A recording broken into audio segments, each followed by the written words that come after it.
The coffee in the break room used to be Nespresso. We had the little metallic pods, color-coded by intensity, stacked in neat glass towers that caught the morning light filtering in from the ferocious Chicago skyline.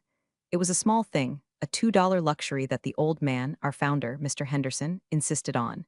He used to say that if you're going to ask people to move millions of dollars before noon, the least you can do is caffeinate them with dignity. Now it was brown sludge in a generic glass carafe that smelled like burnt hazelnuts and despair. I stood there, watching the dark liquid drip slowly into my mug, realizing that the coffee was the perfect metaphor for what West Axis Consolidated had become in the last 6 months. Since Mr. Henderson retired to his vineyard in Napa, and the board brought in Jason, everything had shifted from substance to optics. Jason, he didn't want to be called Mr. Sterling. He insisted on Jason. He was 34, wore sneakers that cost more than my first car, and used words like disrupt, pivot, and lean agile as if they were punctuation marks. I'm Sharon. I've been here for 17 years. I started as a junior analyst when we were just a regional logistics firm, and I climbed, inch by bloody inch, to become the director of capital projects. I don't have an MBA from Wharton. I don't have a Twitter following. What I have is a memory like a steel trap and the personal cell phone numbers of every major commercial lender in the tri-state area. I built the financial bedrock of this company. I negotiated the revolving credit facilities that kept the lights on during the crash of '08. I structured the debt for the fleet expansion in 15. I am part of the drywall, but drywall isn't sexy. Drywall doesn't get venture capital excited. Sharon, Earth to Sharon. I turned to see Rick leaning against the doorframe, flashing that grin that was all teeth and ambition. Rick was my VP. Technically, he was my boss, though I had spent the last 5 years teaching him how to read a balance sheet without hyperventilating. When Jason took over, Rick had latched onto him like a barnacle on a hull. He traded in his Brooks Brothers suits for slim-fit blazers and started drinking green juice during meetings. Morning, Rick, I said, taking a sip of the terrible coffee. It tasted like battery acid. What's the crisis? No crisis, just vibes, he said, finger-gunning me. I physically suppressed the urge to throw my mug at him. Jason wants the Q3 projection deck scrubbed again. He thinks the risk assessment is too pessimistic, wants to show more blue sky potential for the board. It's not pessimistic, Rick. It's math, I said, keeping my voice level. We're leveraged at 4.5 times EBITDA. If interest rates tick up even a quarter point, that blue sky turns into a thunderstorm. We can't just delete liabilities to make the slide look pretty. Rick sighed, a dramatic exhalation that suggested dealing with reality was a burden he shouldn't have to bear. See, that's the legacy thinking Jason is talking about. We're not a logistics company anymore, Sharon. We're a tech-enabled logistics platform. The multiples are different. Just massage it, please, for the team. I don't massage numbers, Rick. I audit them. He stopped smiling. For a second, the mask slipped and I saw the annoyance underneath. Just get it done by the all-hands meeting this afternoon. Jason wants everyone aligned. He pushed off the doorframe and walked away, tapping furiously on his phone. I watched him go, feeling a cold knot form in my stomach. It wasn't just the request to fudge the numbers. I was used to sales guys trying to inflate projections. It was the silence that was bothering me. For the last 3 weeks, the email traffic in my inbox had dropped by 40%. Meetings that used to require my signature were happening in breakout sessions that I wasn't invited to. The Strategic Planning Committee had been renamed the Growth Squad, and my calendar invite had mysteriously disappeared, replaced by a generic notification. I walked back to my office, one of the few actual offices left after Jason tore down the cubicles to create an open-concept collaboration zone that sounded like a cafeteria during a prison riot. I sat down and looked at my dual monitors. I pulled up the server logs. It was a habit of mine, a paranoia bred from years of handling sensitive escrow accounts. There it was. A folder created at 7 a.m. this morning on the shared drive. Confidential restructured draft V4. I tried to open it, access denied. You do not have permission to view this resource. I stared at the screen. I was the director of capital projects. There wasn't a single financial document in this company I shouldn't have access to. If they were restructuring and I was locked out, it meant one of two things. Either they were doing something illegal, or they were getting ready to fire me, or both. I sat back, the leather of my chair creaking. I looked at the photo on my desk. He and Mr. Henderson shaking hands after the IPO. He looked so proud. I looked so young.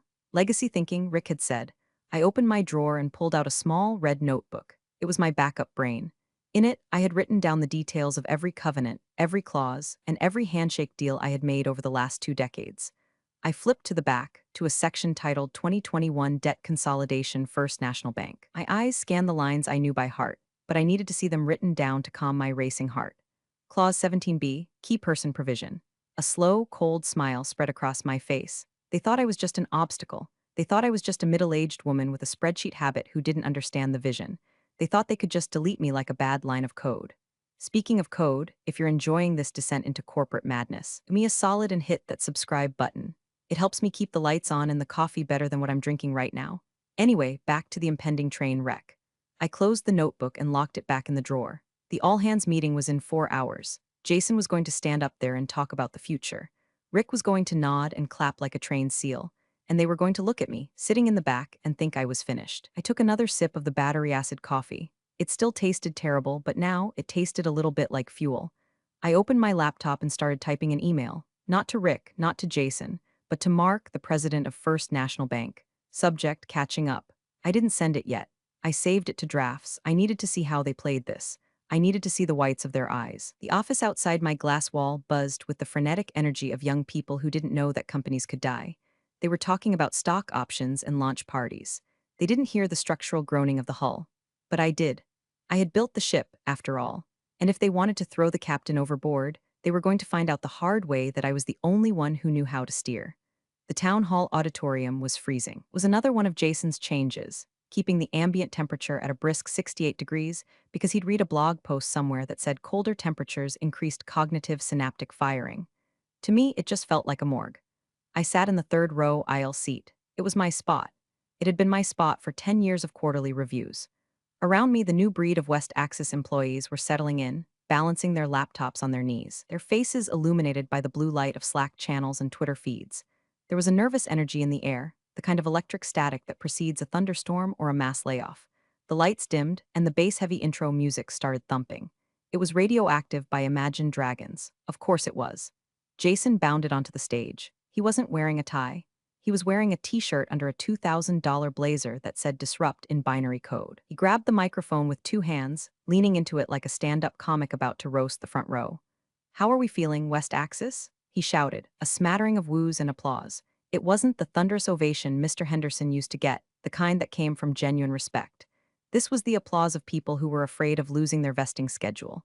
"We are at an inflection point," Jason began, pacing the stage. "For decades, this company has been a giant, a slow, lumbering, sleeping giant. We moved boxes. We signed papers. We did things the safe way." He made air quotes around the word safe like it was a slur. I sat perfectly still, my hands folded in my lap. I knew where this was going. "But the world doesn't reward safe anymore," Jason continued, his voice dropping to a conspiratorial whisper. "The world rewards the bold, the agile. We need to shed the weight of the past. We need to trim the fat." On the giant screen behind him, a slide appeared. It showed a rocket ship taking off, shedding its booster stages. The boosters were labeled legacy systems, redundant processes, and I squinted to be sure traditional management. Rick was sitting in the front row, nodding so vigorously I thought he might give himself whiplash. He caught Jason's eye and gave a thumbs up. "I know change is hard," Jason said, walking to the edge of the stage. He stopped directly in front of me. He didn't look at the crowd anymore. He looked right at me. "Some of you have been here a long time. You've built comfortable little fiefdoms. You think you own your processes. You think the company can't survive without your rubber stamp." The room went quiet. The air grew heavy. Everyone knew who he was talking to. I was the Department of No. I was the one who killed the crypto payment initiative. I was the one who blocked the purchase of the luxury company jet because it violated our debt covenants. "But let me be clear," Jason said, a smirk playing on his lips. "Nobody is bigger than the vision. If you can't get on the rocket ship, you get left on the launch pad. Some of you need to remember your place. You are support staff. You are the plumbing. We are the architects." Rick let out a loud, sharp chuckle. It echoed in the silence. "Know your place," Jason repeated, softer this time but with more venom. I felt the blood rush to my ears, a hot, stinging wave. It wasn't the threat of firing that hurt. I had a golden parachute. I'd be fine. It was the dismissal, the plumbing. He was talking about the financial architecture that kept his paycheck from bouncing as if it were a clogged toilet he was too important to plunge. My face didn't move. I didn't frown. I didn't scowl. I practiced the stillness I had learned in 100 boardroom negotiations. I simply reached out, firmly grasped the lid of my laptop and closed it. Snap. The sound was small, but in the quiet room it sounded like a gunshot. Jason blinked, momentarily thrown off by the lack of submission. He turned back to the crowd, launching into a diatribe about vertical integration synergies. In my pocket, my phone buzzed, one long vibration, then another.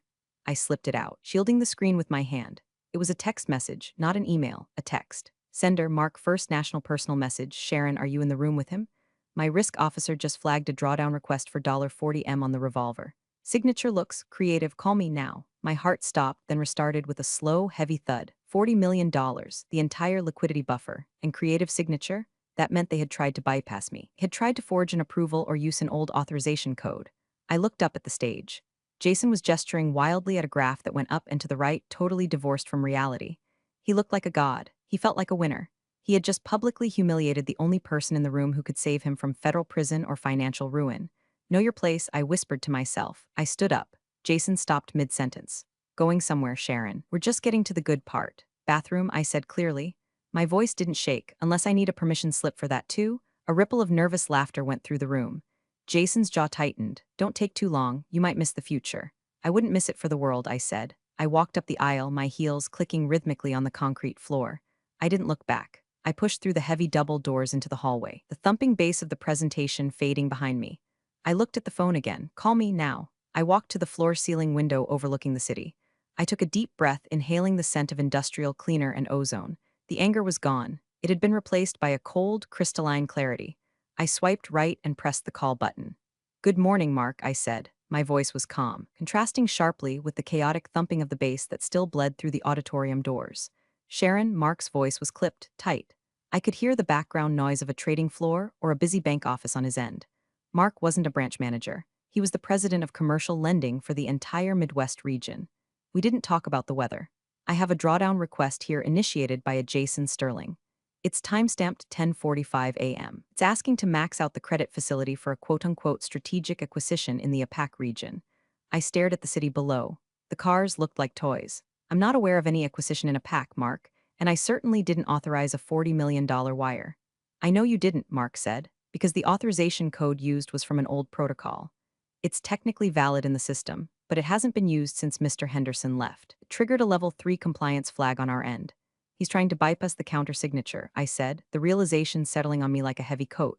He thinks because he's CEO, he has unilateral access to the debt facilities. Does he? Mark asked. The question was a test. He knew the answer. He just wanted to know if I was still the person he thought I was. No, I said firmly.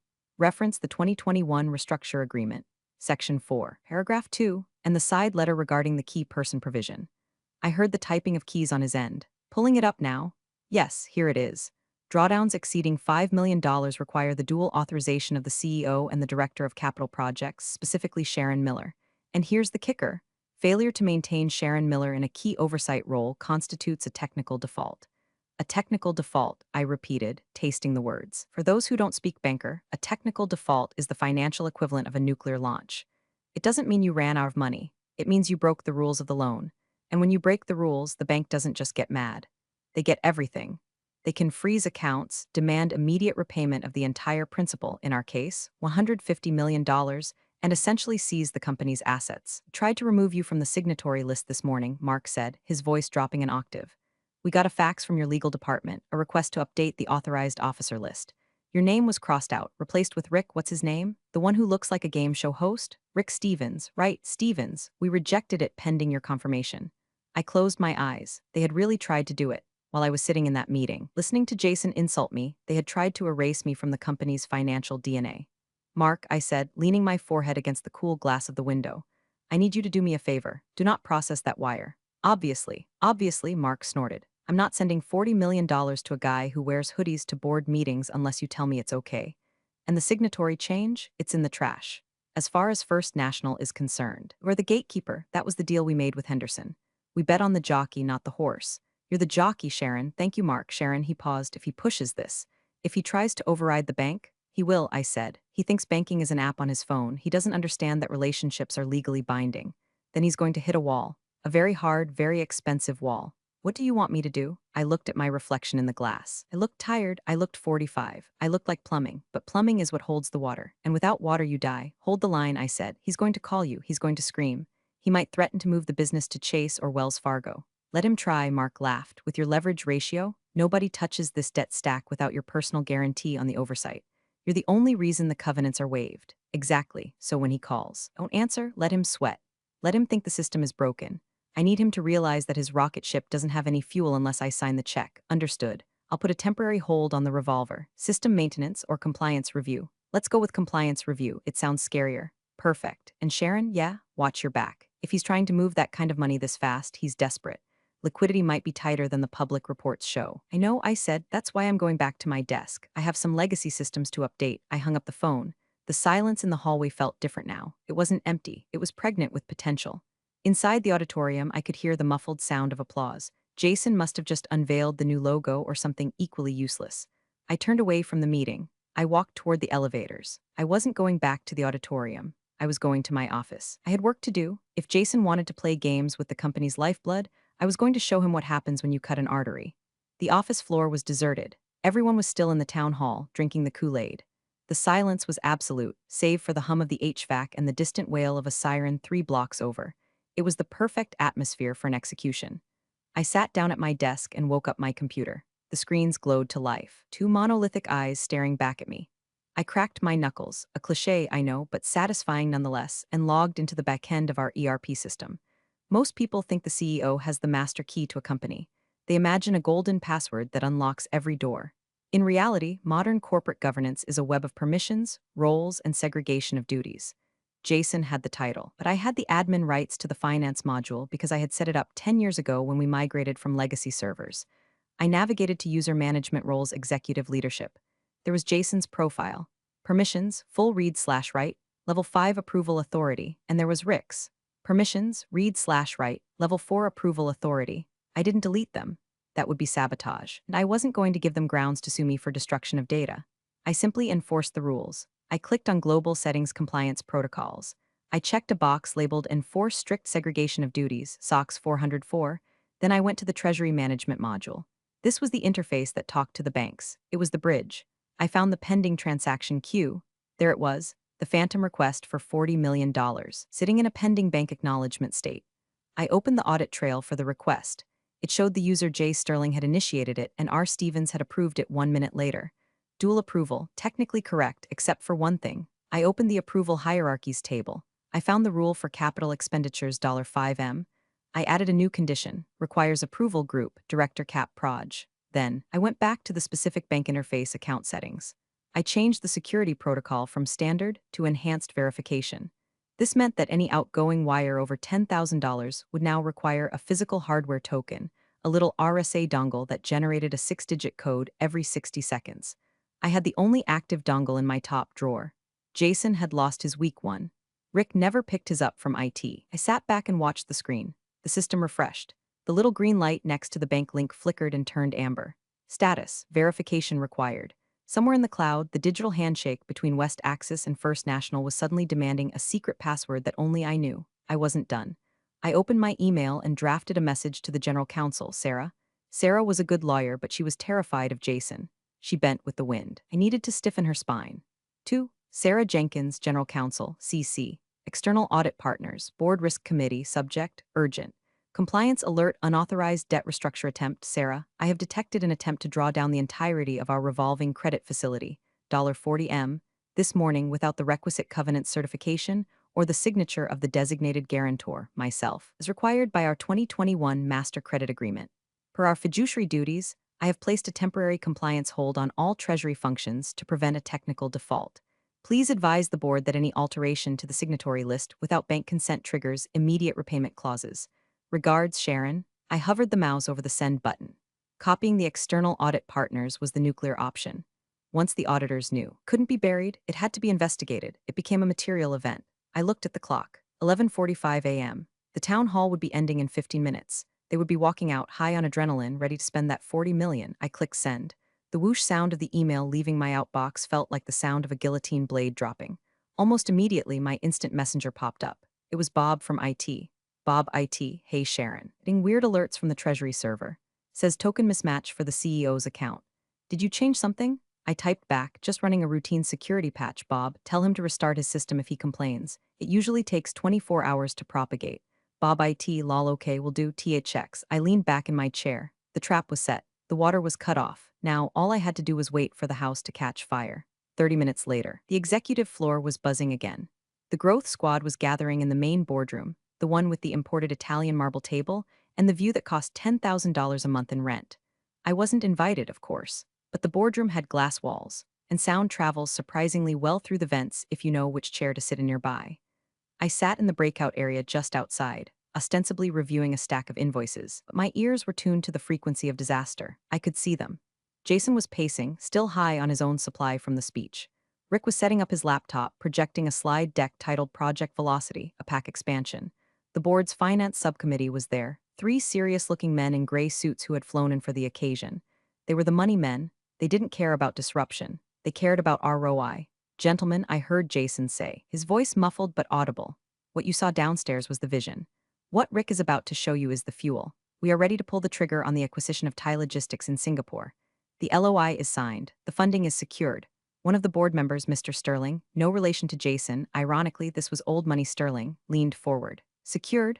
That's a $40 million cash outlay, Jason. Our last liquidity report showed $6 million on hand. That's legacy accounting, Jason scoffed, waving a hand. We've leveraged the revolver. The capital is sitting in our operating account as we speak. We moved it this morning to demonstrate speed of execution. I turned a page of my invoice stack without reading it. Here we go. Rick clicked the next slide. It showed a screenshot of a bank balance, $46 million. As you can see, Rick said, pointing a laser pointer at the screen, we are liquid and ready to strike. Refresh the page, Mr. Sterling said. He was old school. He didn't trust screenshots. Rick smiled, that oily, confident smile, of course. He tabbed over to the live banking browser window projected on the screen. He hit F5. The little spinning wheel appeared. It spun and spun and spun. Then the screen flashed red. Error 403, authorization failure, token required, balance unavailable. Rick frowned, Wi-Fi must be spotty. 1 second. He tried again. Error 403, compliance lock engaged. Contact administrator S. Miller. The room went deadly silent. The name S. Miller was projected in bold, red letters 10 feet high behind Rick's head. Jason stopped pacing. He stared at the screen. Rick, what is that? I don't know it's saying. It's asking for Sharon's token. Bypass it, Jason snapped. Use the admin override. I am using it. It's not working. Rick's voice pitched up, cracking slightly. Mr. Sterling put his glasses on. Why does it say compliance lock? Jason, did you clear this drawdown with the compliance officer? I am the CEO. Jason slammed his hand on the table. I am compliance. That's not how banking covenants work, Mr. Sterling said coldly. He pulled out his phone. I'm calling the bank. I saw Jason's face drain of color. He lunged for his own phone. He dialed furiously. I knew exactly who he was calling. My desk phone rang. I let it ring. 1, 2, 3. In the boardroom, Jason was staring at his phone, then looking out through the glass walls. He spotted me. I was sitting calmly, a highlighter in my hand marking a line on an invoice. I didn't look up. I let the phone ring until it went to voicemail. Then Jason's cell phone rang. He answered it, looking relieved. Mark, finally. Listen, your system is glitching. We're in a board meeting, and he stopped. He listened. I watched his posture collapse. It was subtle, but I saw it. The shoulders slumped. The chin dropped. Mark was giving him the speech, the technical default speech. Jason looked at the board members. He looked at Rick. Then slowly he turned his head and looked through the glass wall directly at me. I looked up. I locked eyes with him. I didn't smile. I didn't wave. I just stared blankly, like a piece of plumbing that had suddenly decided to stop flowing. Mr. Sterling stood up in the boardroom. Jason, if we don't have the liquidity, this presentation is fraud. We need to adjourn now. No, wait, it's a clerical error. Jason pleaded, following them as they started packing their briefcases. Sharon just needs to click a button. It's just a button. Then go get her to click it, Mr. Sterling said, buttoning his jacket, or we have a very different conversation. Jason stormed out of the boardroom. He was coming for me. Before Jason could reach my desk, my email chimed with a priority notification. It was a personal address I recognized instantly, hhenderson@gmail.com. The subject line was just a winking emoji. I opened it quickly. Sharon, Mark at First National called me, said there was some excitement with the accounts today. He told me you handled it. Good girl. I'm starting a new venture next month. Boutique investment firm for sustainable infrastructure. Small team, good coffee. No growth squads, I need a CFO. Salary is double what you're making, and you get equity. Let them burn, Sharon, then come home. A lump formed in my throat. For 6 months I had felt obsolete, dinosaur, legacy. But the man who built this place knew exactly what I was worth. I wasn't just plumbing, I was the foundation. Sharon, Jason was standing at my desk. He was breathless. His hair was slightly mussed. Disruptor facade was cracking, revealing the panicked child underneath. What did you do? He hissed, leaning over my partition. What the hell did you do to the accounts? I slowly capped my highlighter. I didn't do anything, Jason. I just ensured we remained compliant with our contractual obligations. You locked me out. I have board members walking out the door. Fix it, unlock the funds. Now, I can't do that, I said calmly. Don't give me that, you have the token. Rick said you have the token? I do, I said. But per the credit agreement, which I'm sure you've read, I cannot authorize a drawdown of that magnitude without a certified board resolution approving the specific acquisition, an updated solvency opinion from an external auditor, and a written affirmation that the debt-to-equity ratio will remain below 3.0 post-transaction. I picked up a piece of paper. According to the slide Rick was showing, this acquisition pushes leverage to 5.2. If I sign that wire, I am committing bank fraud, and so are you. I don't care about the ratios, Jason shouted. People were staring now. The open plan office had gone silent. I am the CEO, I am giving you a direct order. And I am the director of capital projects acting as the fiduciary guarantor for the lender, I said, my voice rising just enough to carry across the room. My duty is to the solvency of the company, not your ego. I will not sign an illegal wire. Is that clear? Rick came running up, panting. Jason, Mr. Sterling is on the phone with the chairman. They're calling an emergency session. Jason looked at Rick, then back at me. His eyes were wild. You're fired, he spat. You are fired. Pack your shit and get out. Rick, call IT, revoke her access. You can fire me, I said, standing up. But that doesn't change the bank's signature card. In fact, if you fire me, Clause 17B triggers immediately. The loan becomes due in full within 24 hours. I smiled. It was the first time I had smiled all day. So go ahead, Jason, fire me, make my day. You'll be bankrupt by lunchtime tomorrow. Jason froze. He knew I wasn't bluffing. He looked at Rick for help. Rick looked at his shoes. She's right, Jason, the key person clause. We missed it in the review. You missed it, Jason whispered. You told me the legacy contracts were boilerplate. I thought they were. Rick squeaked. I picked up my purse. I'm going to take an early lunch, I said. I suggest you use the time to figure out how you're going to explain to the board why you tried to execute a hostile takeover of your own balance sheet. I walked past them. I didn't look back. I could feel their eyes on me. I could feel the eyes of the entire office on me. I walked to the elevator, pressed the button, and waited. The doors opened. I stepped in. As the doors closed, I saw Jason standing there, paralyzed, a captain who had just realized his ship was made of paper. I didn't actually go to lunch.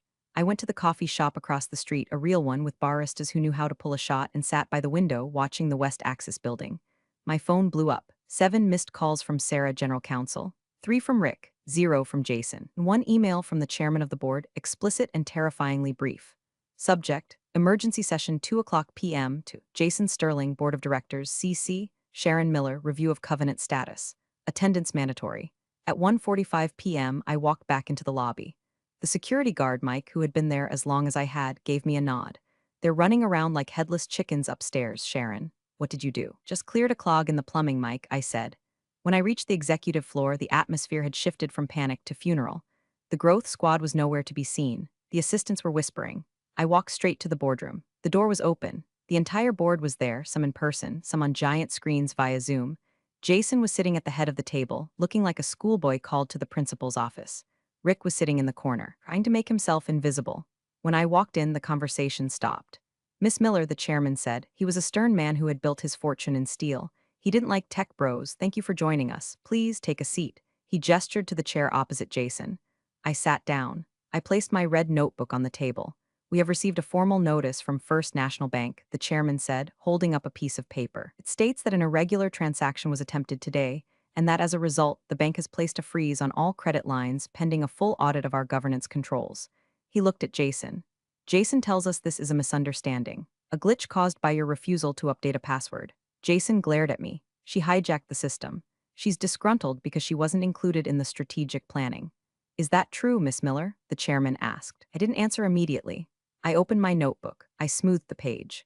Mr. Chairman, I said, this morning, I detected an attempt to transfer $40 million, our entire operating cushion, to an offshore holding company for an acquisition that has not been vetted by legal or finance. The authorization code used was obsolete. The signature was digital, not physical, and the leverage impact would have breached our Series B covenants instantly. I slid a folder across the table. I had printed the logs before I left. Here is the audit trail, I said. It shows Jason initiating the wire and Rick approving it. A direct violation of the segregation of duties policy required by the Sarbanes-Oxley Act. The chairman picked up the folder. He flipped through it. The room was silent, so I continued. I didn't hijack the system. I stopped the CEO from committing a federal crime. Jason stood up. This is insubordination. I am trying to grow this company. You're just a glorified accountant.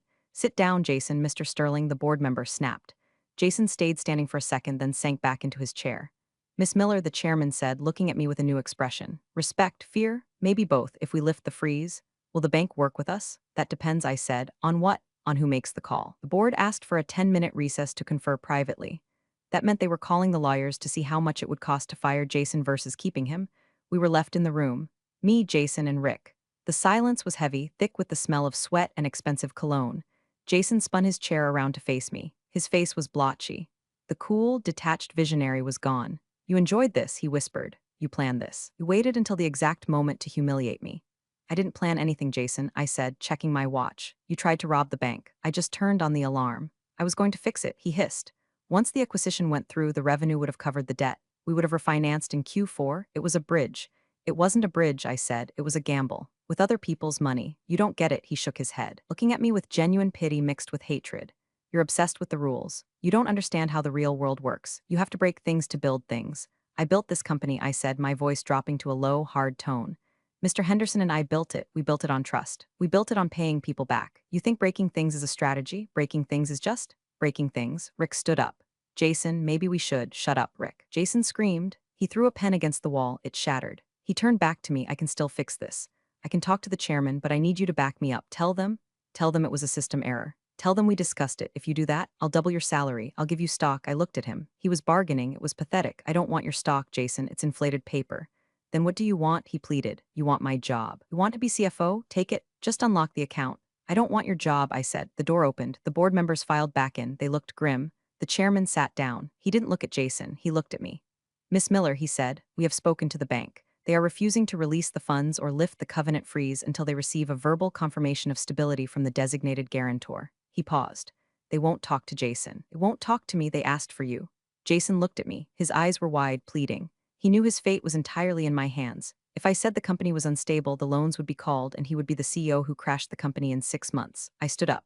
I can make the call, I said. I pulled my phone out of my pocket. I placed it on the marble table, right in the center between me and Jason. I put it on speaker. I dialed Mark. It rang once. This is Mark, it's Sharon, I said. The room was so quiet you could hear the hum of the hard drive in the Polycom system. Sharon, Mark's voice filled the room. I've got your general counsel on the other line hyperventilating.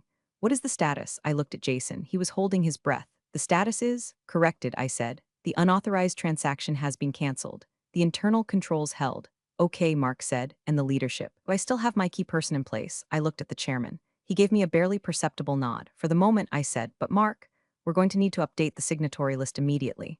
Jason let out a breath, thinking he was safe. Okay, Mark said. Who needs to be added? I looked Jason dead in the eye. Nobody needs to be added, I said, but someone needs to be removed. Jason's smile vanished. The bank president will be expecting a call from you. I said to Jason, my voice echoing the prompt's prophecy.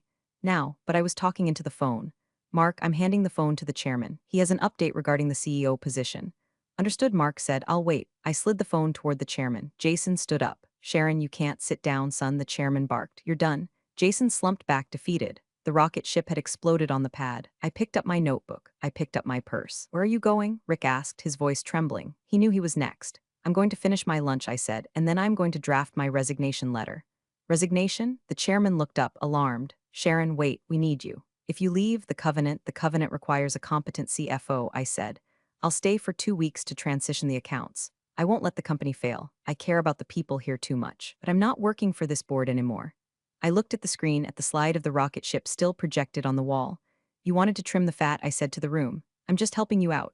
I turned and walked out of the boardroom. I walked past the glass walls, past the open plan desks, past the terrible coffee machine.